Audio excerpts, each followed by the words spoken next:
चौराहे पे बैठ के फला साहब हमारे लीडर बन जाए तो अच्छा होगा, फला आ जाए, फला चला जाए। मैं ना पॉलिटिशियन हूं और ना कभी बात करता हूं पॉलिटिक्स की। पॉलिटिक्स के लिए मुसलमानों में पॉलिटिशियन अच्छे मौजूद हैं, वो करेंगे। मगर एक बात करना चाहता हूं, तुम जिन्हें अपना नेता कहते हो ना, इन सब के दामन इस लायक नहीं है कि उनकी कसम खाई जा सके। एक का भी किरदार और नेचर ऐसा नहीं है जिस पर कसम उठाई जा सके। तुम उसे भूल रहे हो।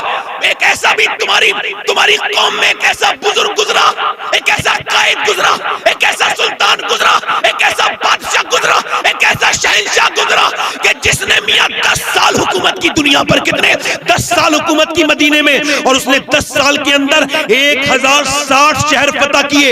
एक विधानसभा की बात नहीं कर रहा हूं, एक लोकसभा की बात नहीं कर रहा हूं, ये 1060 शहर उसने 10 साल में फतह किए। और यानी उसके दौरे हुकूमत में हर 3 दिन के अंदर, उसके दौरे हुकूमत में हर 3 दिन के अंदर एक शहर फतह होता था। उसने 10 साल में 4000 मसाजिद तामीर करवाई। कितनी? 4000। ये बताओ, जब 4000 मस्जिदें बनी होंगी तो मुसलमान कितने बने होंगे? मियां जरा गौर तो करो। वो कोई तुम्हारा कायद है जिसने एक करवट ली तो उस वक्त की सुपर ताकत कैसर को बर्बाद कर दिया, और दूसरी करवट ली तो किसरा को बर्बाद कर दिया। उसने मियां नौशेरवा के गुरूर को खाक में मिला दिया। मियां उसके 14 पैमद उसके कपड़ों में लगे थे, एक पैमद उसके चमड़े का लगा हुआ था। मगर उसे पढ़ने के बाद मियां एक अंग्रेज ने कहा था, माइकल हार्ट ने कहा था, अगर दुनिया में 1 साल उमर और जिंदा रह जाता तो दुनिया में सिवाय इस्लाम के और कुछ। सुभान अल्लाह, सुभान अल्लाह, नारे तकबीर, नारे रिसालत, सुभान अल्लाह, सुभान अल्लाह। वो उमर जिसके आदाब पे शादा सखर। जब हिंदुस्तान आजाद हुआ तो हिंदुस्तान के बड़े मुअज़्ज़ज़ इज्जतदार पर्सन, क्या नाम है उनका, मोहनदास करमचंद गांधी, उसने कहा था खड़े होकर के, मेंबर पे खड़े होकर, गांधी जी ने, जो हिंदुस्तान के बहुत बड़ी शख्सियत है, उन्होंने कहा था अगर इस मुल्क को आगे ले जाना है तो किसी दूसरे की नकल करोगे तो बर्बाद हो जाओगे। मैं तुम्हें नहीं बता सकता फलां राजा महाराजा की नकल करो, मैं सिर्फ कहता हूं अगर हिंदुस्तान को तरक्की की तरफ लेके जाना है तो मदीने के उमर की बात करो। नारे तकबीर, नारे रिसालत, फारूक आजम, नारे तकबीर।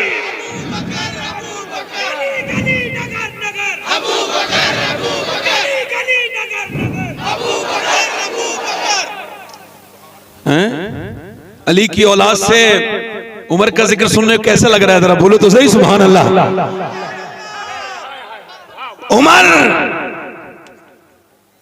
उमर कहते हैं भाई आधी दुनिया का बादशाह नहीं, सूफिया ने लिखा है सिर्फ आधी दुनिया का बादशाह ना कहो। जाहिरी चीजों पर उमर की हुकूमत नहीं थी, बातिन में भी उमर का हुक्म चलता था। कहते हैं उमर वो हाकिम है, मिट्टी पर उमर की हुकूमत, हवा पर उमर की हुकूमत, पानी पर उमर की हुकूमत, आग पर तमीमदारी, मिंबर रसूल पे बैठे उमर फारूक आजम तमीमदारी आए तो हुजूर ये जो पहाड़ है ना आतिशफशा, उसके अंदर से आग निकली है और वो आग शहर की तरफ को बढ़ रही है, दुआ फरमा दें। उस जमाने में फायर ब्रिगेड का सिस्टम नहीं था।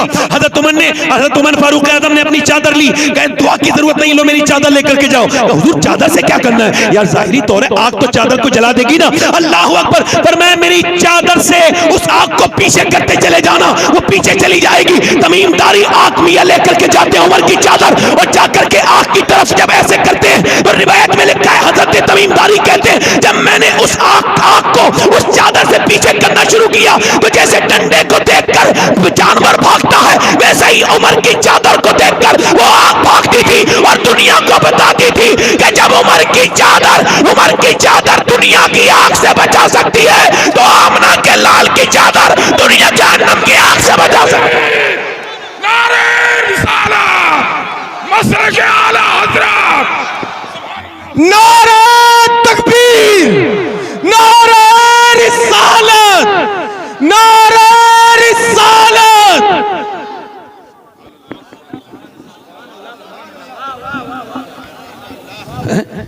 किनका जिक्र करने चले हो, जरा बोलो तो सही सुभान अल्लाह। उमर मियां जरा गौर करो, आप पे उमर की हुकूमत है। एक मरतबा मदीने में जलजला आया, मदीने की जमीन हिलने लगी। जब जमीन पे लर्जा बरंदाम जमीन हो गई, जब जमीन हिली, हजरत उमर ने देखा कि जलजला आ रहा है, भूकंप आ रहा है। हजरत उमर नीचे उतरे, उतरने के बाद पांव रखा जमीन पर और फरमाया, क्या मैं तेरे ऊपर इंसाफ नहीं करता हूं जो हिल रही है? अगर मैं तेरे ऊपर इंसाफ करता हूं तो खाम बिल्कुल जो है वो ठहर जा, यहीं पे रुक जा, साकिन हो जा। इतना कहना था, जलजला जाता रहा। अल्लाहू अकबर। जब उमर के कदम की हैबत का ये आलम है तो आमना के लाल के कदम का आलम क्या होगा? मियां पूरी दुनिया में 1400 बरस हो गए, पूरी दुनिया में भूकंप और जलजला आया, मगर मदीने में आज तक नहीं आया।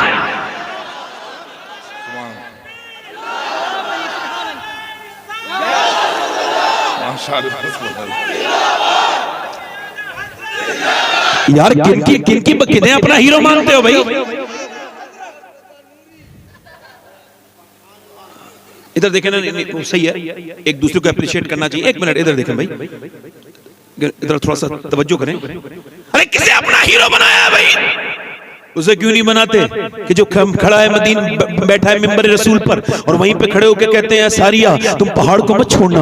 हाय हाय, लोग कह रहे हैं ये क्या किया उमर? वो सारिया तो वहां 1300 किलोमीटर दूर है इराक में, और यहाँ तुम क्या कह रहे हो? या सारिया अल जबल, ए सारिया पहाड़ को ना छोड़ना, पहाड़ को ना छोड़ना। सारिया 3 महीने के बाद आए। हजरत अली बोले, ए बताओ फला वक्त में फला टाइम पे तुम्हें कोई आवाज आई थी? कहने लगे, हाँ उमर की आवाज आई थी। उमर ने कहा था पहाड़ को ना छोड़ना। अगर उमर ना कहते तो पहाड़ के पीछे लश्कर छुपाता, हमारी फौज कत्ल हो जाती, शहीद हो जाती, इस्लामी लश्कर पस्ता हो जाता। उमर, हजरत उमर की ये बात सुन के मौला अली बोले, लोगों उमर ऐसा हाकिम है जिसकी हुकूमत सिर्फ जमीन सिर्फ दुनिया में नहीं चलती बल्कि हवा पर भी चलती है। हम यहां से पुकारे वहां वो सुने। ये हाल है खिदमतगारों का, सरकार का आलम क्या होगा? अच्छा, ये सब वाकयात वो सी वाली टीम भी बयान करती है। ये वाकयात जो दूसरी टीम है ना, ये जो अभी कुछ दिनों पहले नए नए हुए कुछ लोग, इनके बाप दादे सब सुन्नी थे, उनकी बात कर रहा हूं। तो ये बयान करते हैं उमर की बात ये, और फिर कहते हैं अल्लाह ने बड़ा करम किया उमर पर। तो हमने कहा इसमें कोई शक थोड़ी है, मगर ये भी तो देख किसकी वजह से किया है अल्लाह ने करम।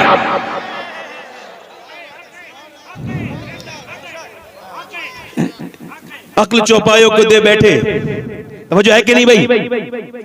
अब देखें आप, आखिरी बात रह गई कौन सी? दरिया नील की। दरिया नील सूख गया। लोगों ने कहा जब तक लड़की को नहीं डालेंगे, पेश नहीं करेंगे दरिया नील में, तब तक दरिया जारी नहीं होगा। हजरत उमर के पास है, आपने फरमाया किसी लड़की को, किसी औरत को अब नहीं डाला जाएगा, भेंट नहीं दी जाएगी। अब मुसलमानों की हुकूमत है वहां पर। फरमाया रोको, मेरे पास आओ। आपने एक पर्चा लिया, उस पर लिखा बिस्मिल्लाहिर्रहमानिर्रहीम, ये खत उमर बिन खत्ताब की तरफ से दरिया नील के लिए। मैंने कहा वाह रे उमर, तेरी शान का आलम तो देखो, तूने अजीब ही तारीख लिख दी। दुनिया में इंसान तो इंसान को खत लिखता है, मगर ये मेरे आका करीम मोहम्मद के गुलाम है जो जब चाहे दरियाओं को खत लिख देते हैं।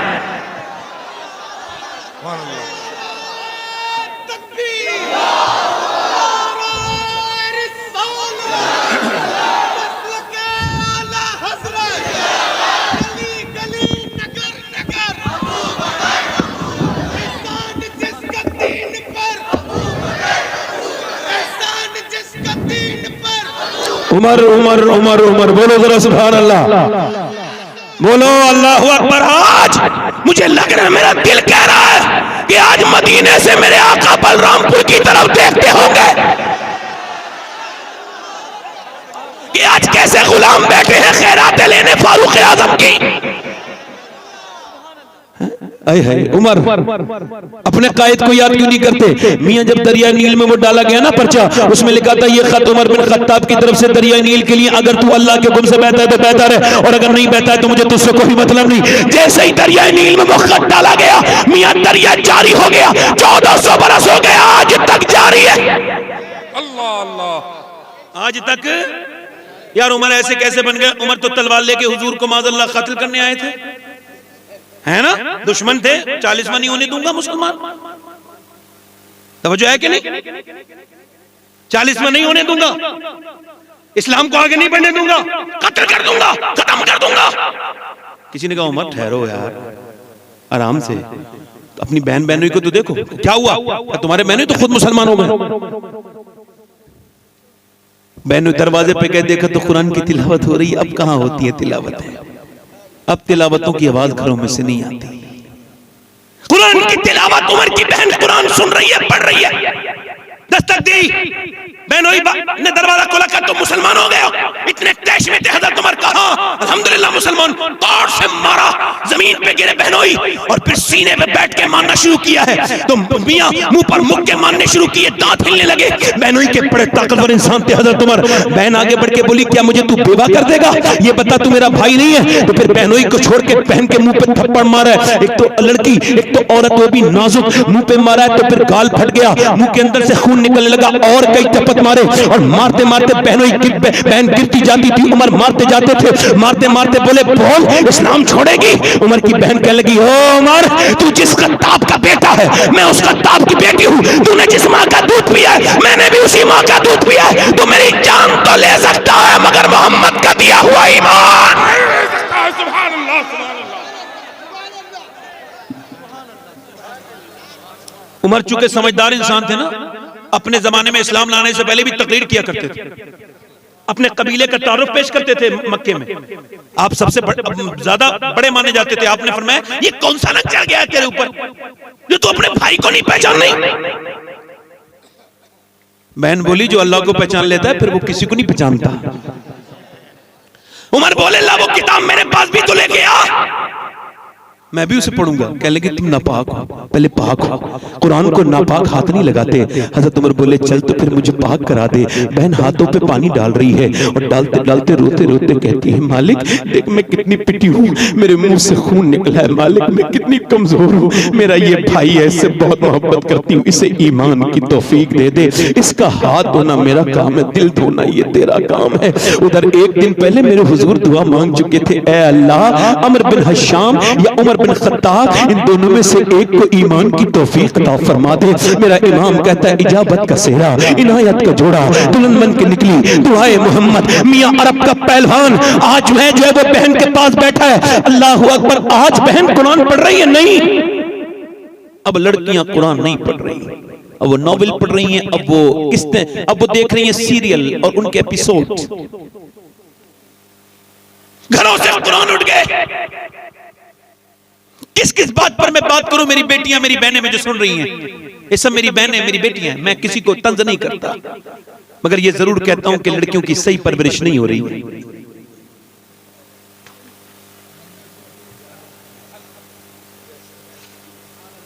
मैंने आपसे पहले ही शुरू किया था ना, देखें पहले बताया था, मेरी तरफ देखें आप जरा, थोड़ा सा मैं डिस्टर्ब हो जाऊंगा। बड़ा अच्छा मेरा दिल लग रहा है इस वक्त, आपका लग रहा है कि नहीं लग रहा है?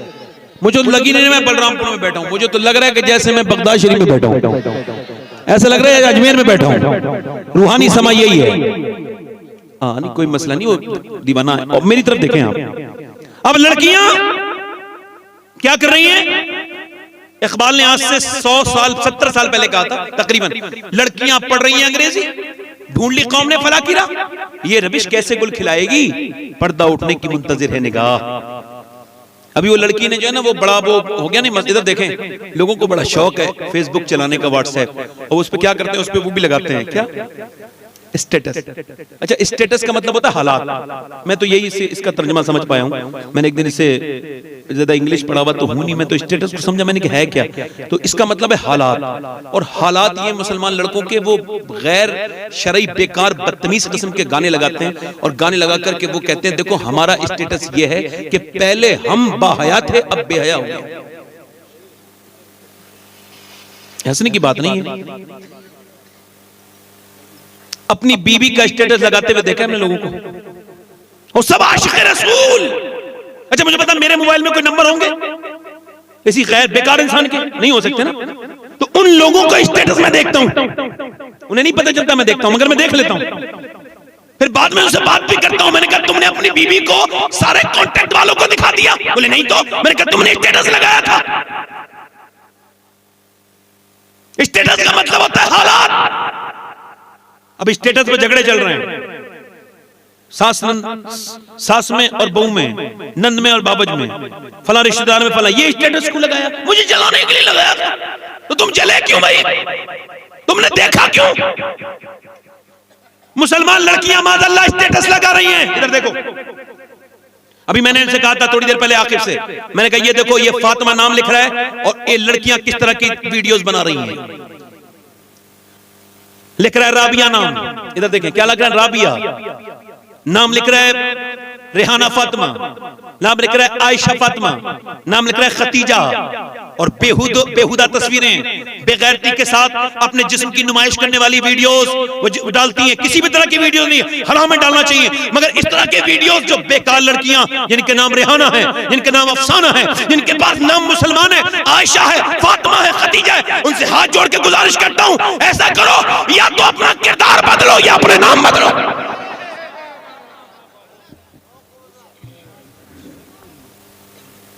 स्टेशन का मतलब होता है हालात, और हालात ये कि मुसलमान लड़की के सर से दुपट्टा चला गया, वो बेपर्दा है। अभी वो लड़की ने बेंगलोर के अंदर जब नारा लगाया तो पूरी मुसलमान, ओ क्या कहने, मुस्कान, ये वो दुनिया भर की चीजें उसे भुनाने लगे, चैनलाइज करने लगे उस मुद्दे को, है ना। अच्छा, ये तारीफ करने वालों से गुजारिश है, चलो वो तो कॉलेज भी गई थी तो उसने नारा भी लगा दिया था, और तुम्हारी बहन जो शादी में जाके बेपर्दा हो जाती है, उसके सर पे दुपट्टा भी नहीं होता, तब मुस्कान याद नहीं आती तुम्हें?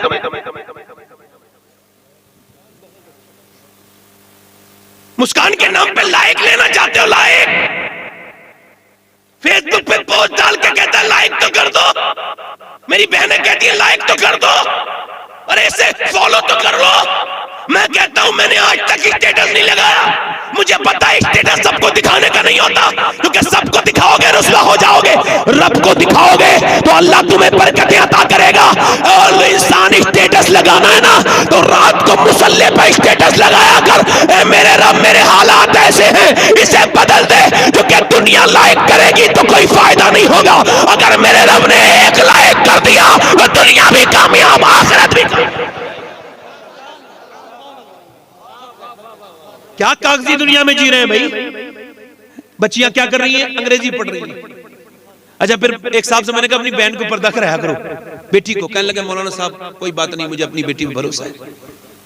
मैंने कहा तुम बड़े जाहिल इंसान हो, मैं तुम्हें जलील करूंगा अपने अल्फाज में तो ठीक से जलील नहीं होगे। चलो जुनैद बगदादी का लहजा लेता हूं। जुनैद बगदादी से किसी ने कहा मुझे अपनी बेटी पे बड़ा भरोसा है, आपने धक्का दिया, जालिम जाहिल, भाग यहां से, किसी बकवास करता है। तेरी बेटी ज्यादा भरोसे के लायक है या अल्लाह के रसूल की बेटी ज्यादा भरोसे के लायक है? और ये बता तेरी बीवी ज्यादा भरोसे के लायक है या हुजूर की बीवी ज्यादा भरोसे के लायक है? ये मुसलमान लड़कियां आज ऐसी बेपर्दा, शादियों में घर में रहेंगी तो बिल्कुल बेकार से कपड़े औरतें पहनेंगी, मगर शादियों में जाएंगी तो बेतहाशा, बेकार, बिल्कुल बेकार। मेरी बहनों, मेरी बेटियों, ये क्या कर रही हो तुम? थोड़ी सी तारीफ के चक्कर में। एक साहब कहने लगे मेरी बीवी बड़ी नेक थी, मैंने कहा फिर? पड़ोसन ने बड़ा परेशान कर दिया। क्या हुआ? कहने लगा पड़ोसन घर आ गई एक दिन, कहने लगी तू इतनी मालदार है, जेबर अच्छे हैं और तेरे कपड़े भी अच्छे हैं, तू बिल्कुल पर्दे में जाती, कुछ दिखाई तो देता ही नहीं। अरे सब अपने ही तो लोग होते हैं शादी में। और ये बहुत बड़ी फितना थी, शैतान की खला थी, कम वक्त तो मुझे है कि नहीं? कहते मेरी बीवी को उसने बरगला दिया हो। मैं हंसा नहीं रहा हूं, हालात बता रहा हूं आपको। कहते नेक नमाजी औरत, अहले बैत से मोहब्बत करने वाली औरत, कहते वो उसके बातों में आ गई। कहते एक दिन मेरे साथ जा रही थी ना तो मुझसे बोली कि कैसी लग रही हूं, तो मैंने उसकी तरफ देख के रोना शुरू कर दिया। उसने कहा क्यों रो रहे हो? क्या मैंने तुमसे कितनी मर्तबा कहा है कि बेपर्दा मत फिरा करो, और फिर मुझसे पूछ रही हो कैसी लग रही है? मैं तो सुबह भी घर होता हूँ, शाम भी घर होता हूँ, तुम जब चाहो तैयार होकर मुझसे पूछ लो मैं कैसी लग रही हूँ। अब तो तुम जिन लड़कों के लिए तैयार हुई हो ना मेरी इज्जत बर्बाद करने के लिए, उन्हीं से जाके पूछो कि तुम कैसी लग रही हो। कहते मेरी आंखों में आंसू देखते मेरी बीवी को रहम आ गया, उसका दिल बदला। कह लगी मुझे गैर लोग देखते हैं, तो मैंने कहा और तुझे अच्छी नजरें देखती है? घटिया नजरें देखती है, बेकार नजरें देखती है। आला हजरत फरमाते हैं जब औरत बीवी अपने मर्द के लिए पर्दा करती है, किसके? अपने मर्द के लिए मेकअप करती है, मेकअप ये सिंगार, तो फरमाते हैं जितनी मर्तबा आईना देखती है ना उतना ही सदके का सवाब अल्लाह अता करता है। और जब वही औरत बेपर्दा होकर बाहर निकलती है तो हर कदम पे अल्लाह की लानत को समझ लीजिए। गौसुल आदम ने अपने खुतबे में इरशाद फरमाया, ये हदीस कुदसी को बयान करते हैं गौसुल आदम, फरमाते हैं अल्लाह ने फरमाया कि मैं जब किसी पे लानत भेजता हूं तो उसकी 7 नस्लों तक उसका असर रहता है।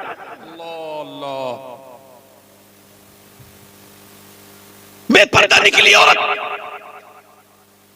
एक अंग्रेज लिखता है, इधर देखिए अंग्रेज लिखता है, वो कहना मैं जो है ना वहां गया था सीरिया, तो वो एक कैप्टन था वो फौज का, तो कहते हैं मैंने वहां देखा, वो बूढ़ा होकर फिर किताब लिखता है, कहना हमने 17,000 18,000 लोग मर गए, हमने ऐसे बमबारी की, तो उसमें से कोई कुछ लोग निकले, उसमें कुछ औरतें थी 60-70, तो उनके बुर्के भी फटे वटे थे, कोई ज्यादा अच्छे कपड़े भी नहीं थे उनके, कहते हैं बिल्कुल उसमें धूल से, अभी गूगल पे वो फोटो मिल जाएंगे आपको सीरिया की औरतों के, वो फटे हुए कपड़े और उनके ऊपर कहते हैं वो धूल पड़ी हुई, और वो कहते हैं वो औरत निकल के जा रही थी तो उसके हाथ में आधा बच्चा था जो मर चुका था, और वो कटा हुआ बच्चा तक बम से कट गया था, वो सारी पर्दे में थी। तो मैंने टन टोन कसा, मैं कि ये देखो ये मुसलमान इनके बाप मार दिए, भाई मार दिए, घर बर्बाद कर दिए, बच्चे मार दिए, मगर इनके पर्दे अभी तक खत्म नहीं हुए। कहते हुए अंग्रेज जंगली जानती थी, पलट के बोली ओ अंग्रेज कुत्ते क्या बकवास करता है, सुन मेरा बाप मेरा भाई मेरा बेटा तो मर गया, मगर मेरे नबी का इस्लाम अभी जिंदा है।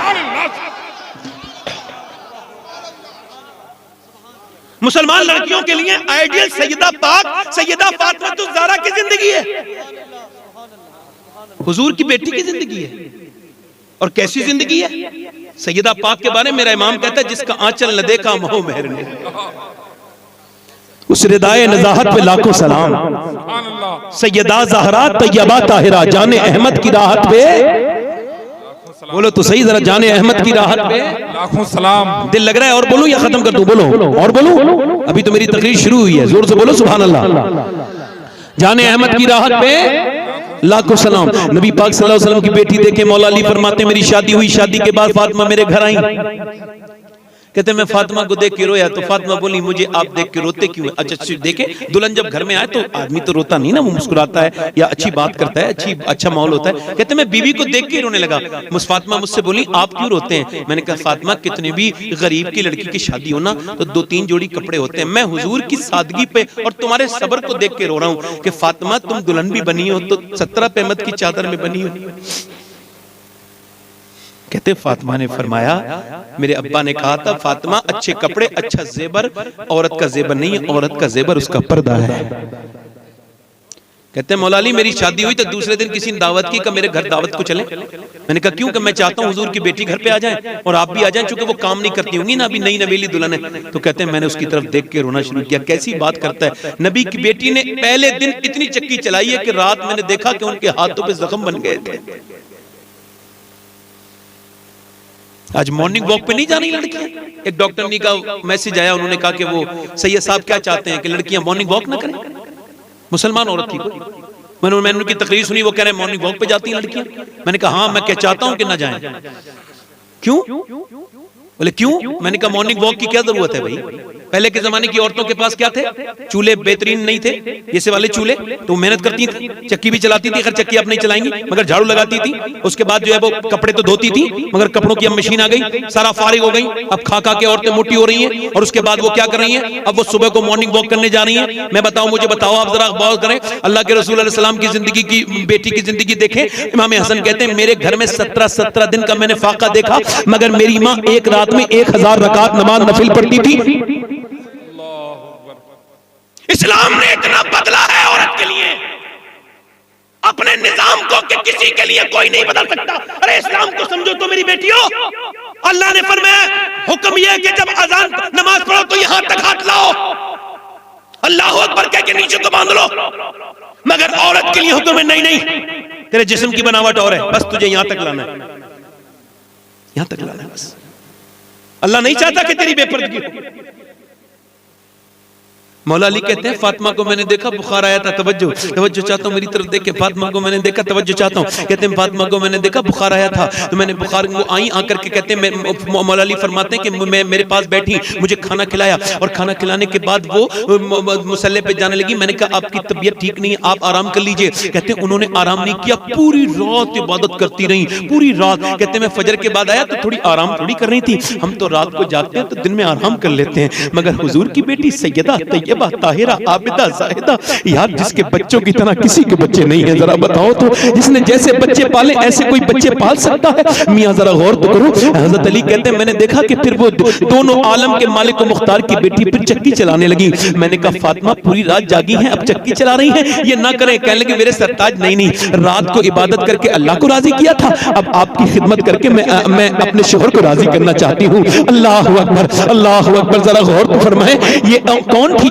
जिन्हें आइडियल अपना समझती थी। कौन थी वो औरतें? जब तक सैयदा खातून जन्नत याद थी औरतों को, और औरतों की रात की नमाज कायम थी, तहज्जुद वाली, बच्चे नेक पैदा होते थे। इकबाल कहता था मेरी बेटी तुझे कुछ करने की जरूरत नहीं है, अपने बच्चों को कितनी भी तालीम देगी ये तेरे नहीं हो सकते। अगर तू ये चाहती है कि बच्चे आशिक रसूल बने और तेरे लिए फायदा मंद बने तो तू बतूल की खादिम बन जा, खादिमा बन जा, यानी फातिमा की नौकरानी बन जा। उनके नक्शे कदम पे चलने लग, ऐसे कि जैसे दिल्ली के अंदर एक बच्चा है और वो बच्चा उठा है, 8 साल की उम्र है, उसने देखा कि उसकी मां रात के वक्त में रो रही है।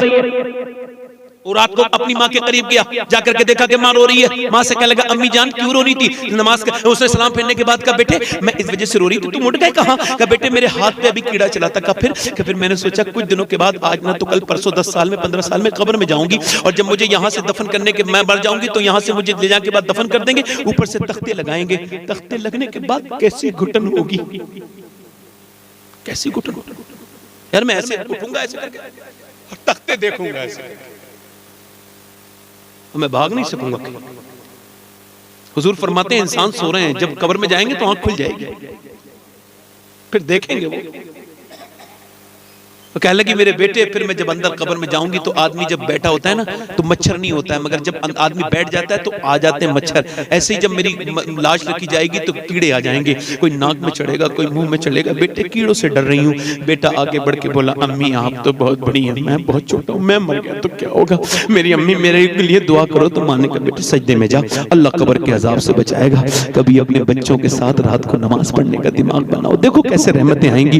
देखें आप वो जी, हमें जरा गौर करें, माँ रोई, बच्चा भी रोया। बच्चा जब सजदे में गया ना तो माँ फूट के रोई, कहने लगी मालिक यहाँ तक लाना मेरा काम था, मेरे बेटे को कबूल कर ले, मैं बेवा औरत हूँ मेरे मालिक, मैं तौफीक तो नहीं दे सकती ना, तौफीक देने वाला तो तू ही है ना। जब माँ रोई ना तो बच्चा रोज रोता था। एक सदमिया सालों गुजर गए, माँ का विसाल हो गया, बेटे का भी दिल्ली पे रंग चढ़ा, बेटे का भी विसाल हो गया। जमाने बीत गए, न जाने कितनी शहजादियां, कितने बड़े बड़े मियां रानियां महारानियां आई, मगर उनकी कब्रों के निशान नहीं। मगर जो रात को रोती थी ना, एम्स दिल्ली में, एम्स के बराबर में कोई 1.5 किलोमीटर दूर उसका मजार है, और 3 बीघा जमीन के अंदर बना हुआ है, और उसके मजार पे हर बुध के दिन मेला लगता है। उसका नाम सैयदा जुलेखा, उसके बाप का नाम सैयदना अरब शाह, और उसके मियां उसके पीर का नाम उस्मान हारूनी है। उस औरत का नाम सैयदा जुलेखा अलमारूफ माई साहिबा है, और बराबर में उसके बेटे का मजार है। और मियां बादशाहों की कब्रों के निशान नहीं मिलेंगे,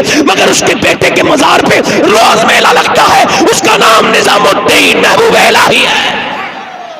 नारे तकबीर, नारे रिसालत, फैज़ान महबूब इलाही। इकबाल कहता है मेरी बहन तू समझी नहीं इस बात को कि तेरा कुरान पढ़ना क्यों जरूरी है। समझ, तू अपनी किरात को नहीं समझी कि तेरा कुरान पढ़ना क्यों जरूरी है। इस वजह से कि तू जब मदीने में फातिमा बिन्ते मोहम्मद बन के कुरान पढ़ती है तो तेरा बेटा करबला में नेज़े पे चढ़ के कुरान पढ़ देता है, और जब तू मक्के में फातिमा बिन्ते खत्ताब बन के कुरान पढ़ती है तो तेरा भाई उमर पूरी दुनिया को कुरान का मतलब समझा देता है। कैसा समझाया मतलब उमर ने?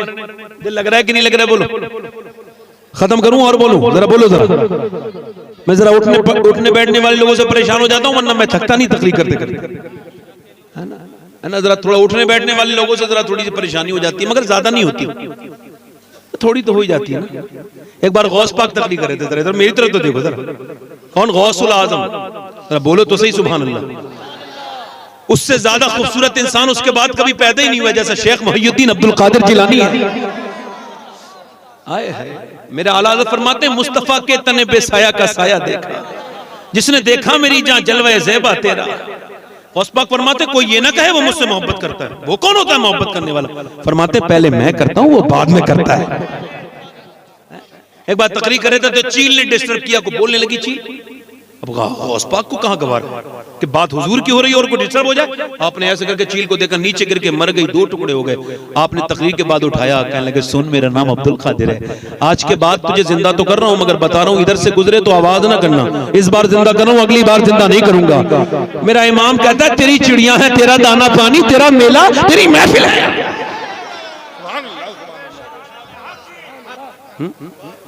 आधी दुनिया का बादशाह उमर, इधर देखो कितनी दुनिया का, आधी दुनिया का। और क्या करते हैं सुबह को उठते हैं, डोल लेते हैं रस्सी और पानी बनना शुरू कर देते हैं। ऐसे लोग दुनिया में पैदा नहीं होंगे, याद रखो। उमर जैसे लोग एक बार पैदा होते हैं बस।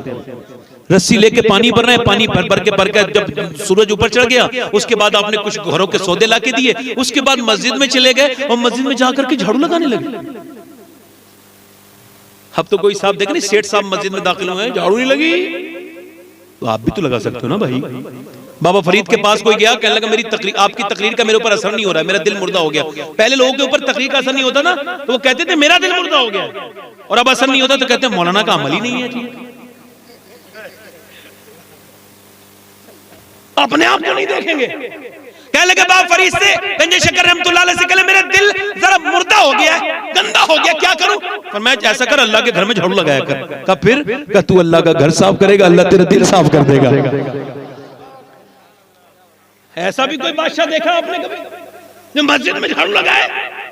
रात को एक दिन गुजर के जा रहे तो एक घर में से आवाज रोने की आ गई। आपने फरमाया कौन रो रहा है, कौन रो रहा है, आप क्यों रो रही हैं? अंदर से आवाज आई, आप कौन होते हैं बताने, आपको क्यों बताऊं? का दरवाजा तो खोलिए। दरवाजा खुला, बूढ़ी औरत आई, कहने लगी जी आप क्यों रो रही हैं? का बस रो रही हूँ, तुम्हें क्यों बताऊं, तुम कौन हो? कहने लगे नहीं बता दो क्यों रो रही हो। हजरत उमर ने कहा ना, तो कहने लगी उमर को रो रही हूँ। का क्या मतलब? का इस वजह से रो रही हूँ उमर को कि मैं बेवा औरत हूँ, 3 दिन की भूखी हूँ, भूख की वजह से मौत के करीब आ गई हूँ, और मेरे बच्चे कोई है नहीं, मेरा शोहर नहीं है।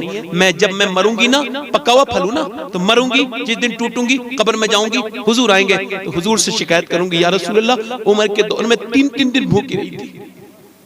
वो उमर जिसके नाम से दुनिया आदि कांपती थी, वो कांप गए। कहने लगे उमर को क्या पता है तू भूखी है? कहने लगी वो खबर नहीं रख सकता तो हुकूमत क्यों करता है?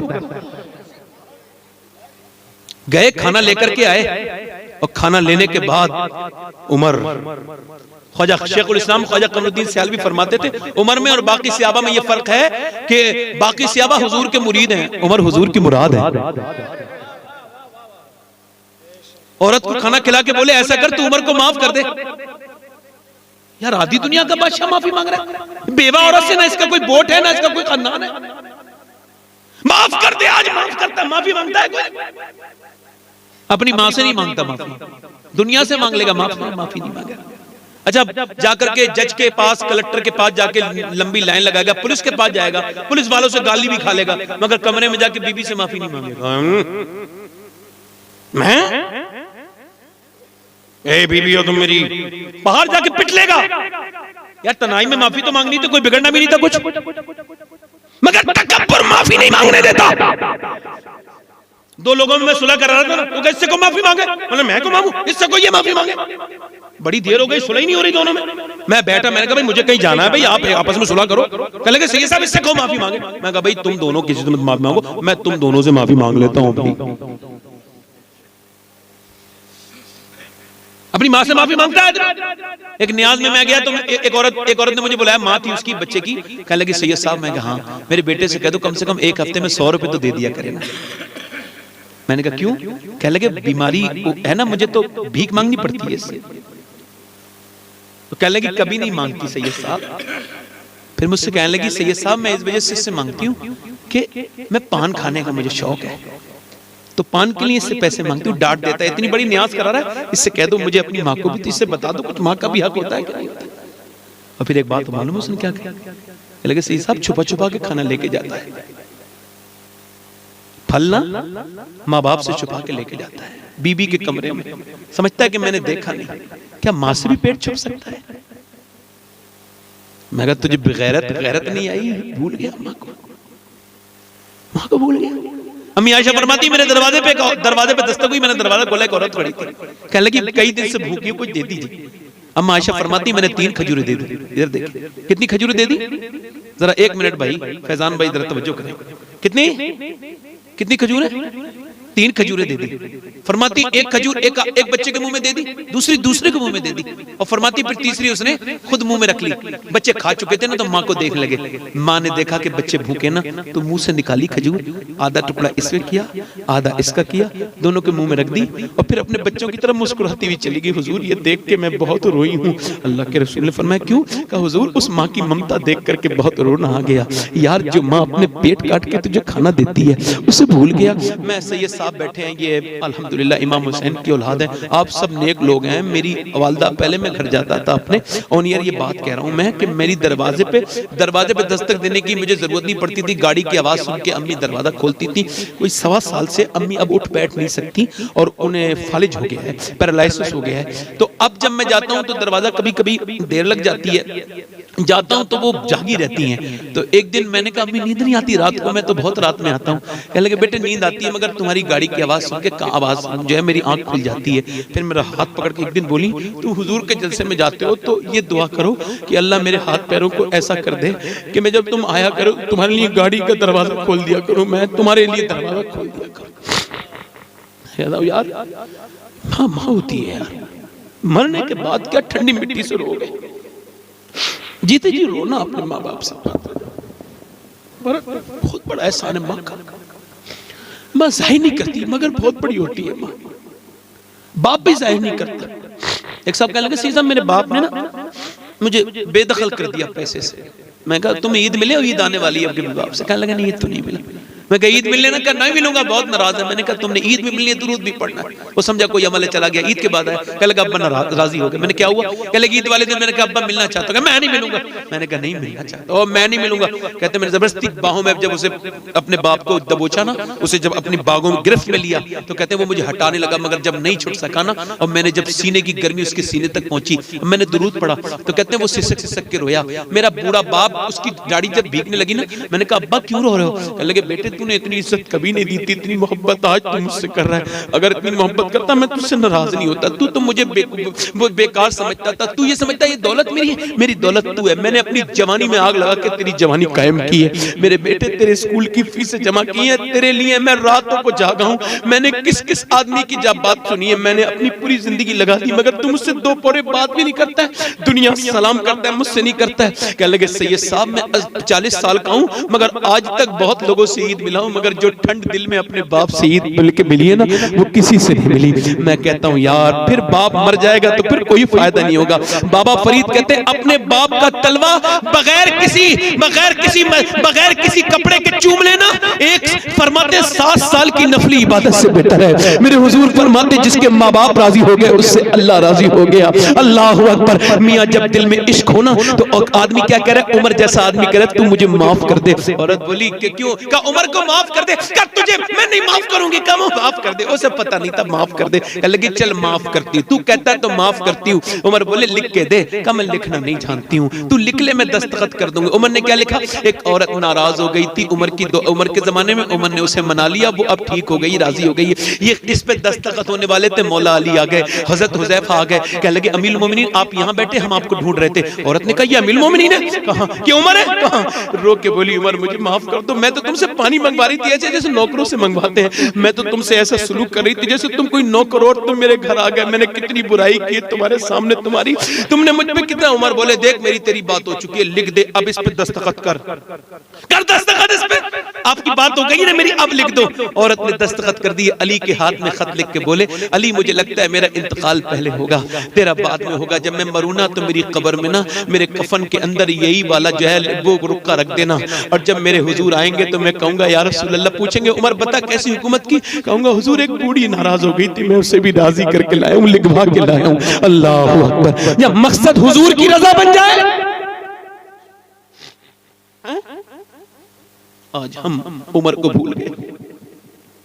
मेरी बात आखिरी दर्जे में जा रही है।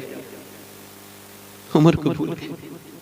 अल्लाह अकबर। एक दिन उमर हजरत उमर अपने घर आए, रोने लगे। बीबी बच्चों ने कहा क्यों रो रहे हैं? हजरत अब्दुल्ला उमर बोले कहा वो बाहर लोग मेरी बड़ी तारीफ कर रहे थे। कहा फिर? तो लोग कहने लगे उमर का मिजाज बड़ा अच्छा है और उमर ने खिलाफत करके दिखा दी, हुकूमत करके दिखा दी। तो कहने लगा आप रो क्यों रहे हैं? रो इस वजह से रहा हूं मैं बाहर ही लगा रहा, मैंने अपने घर वालों का कहीं हक तो ठीक से अदा नहीं किया। तुम्हें कोई शिकायत तो नहीं मुझसे? बी बोली आप पूछते तो बताती उम्मुल मोमिनीन, मैं चाहती थी कि आप मेरे साथ रहे, मगर आप मुझे टाइम नहीं देते थे, मुझे आपसे शिकायत है।